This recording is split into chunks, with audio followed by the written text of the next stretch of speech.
کریں گے آگے تو آپ ہو گئے یہ آپ، اور آخرت کے اندر اللہ تعالیٰ آپ کو بھی بڑے بڑے درجات عطا فرمائیں گے اور آپ کے والدین کو بھی.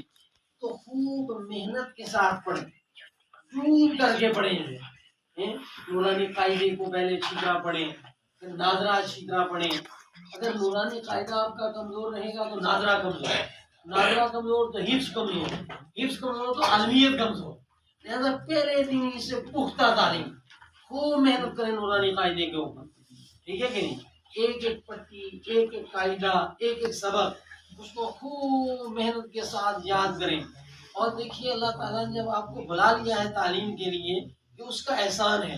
اور اب آپ قدر کریں کہ جو وقت آپ کو ملا ہے اس کا صحیح استعمال کریں. پھر دیکھیے وقت آئے گا، آپ بڑے بڑے علماء ہوں گے، مفسر ہوں گے، محدث ہوں گے، واعظ ہوں گے، بڑے بڑے مجمع بیٹھے ہوئے ہوں گے، اور آپ کا استقبال ہو رہا ہوگا، آپ کو بلایا جا رہا ہوگا کہ خطاب فرمائیں.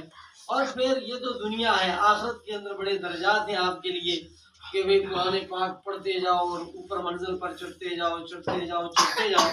بہرحال مجھے بہت خوشی ہوئی آپ سے یہ بہت مختصر ملاقات کر کے. آدمی ایک لمحے کے اندر سلیقے طریقے کو دیکھ لیتا ہے. بے پناہ خوشی ہوئی. ہم اللہ کی بارگاہ میں دعا کرتے ہیں کے لیے آپ ہمارے لیے دعا کریں. دینیہ، مدارس اسلامیہ، مکاتب قرآنیہ، مراکز دعوت و تبلیغ کو دن دگنی رات دگنی اللہ ترقی عطا فرما. اے اللہ اس مدرسے کے منتظم صاحب کی تو صحت عافیت عطا فرما، صلاحیتوں میں اضافہ فرما، عزائم کے اندر کو ہمالیہ جیسی اللہ بلندی عطا فرما. اساتذہ کو رونق درس عطا فرما، اساتذہ کے فیض کو جاری فرما. اللہ طلبہ کو دل جوئی اور یکسوئی کے ساتھ حصول علم کی توفیق عطا فرما. اے اللہ اسے عظیم الشان روحانی، ایمانی، علمی، دعوتی اور اصلاحی مرکز بنا.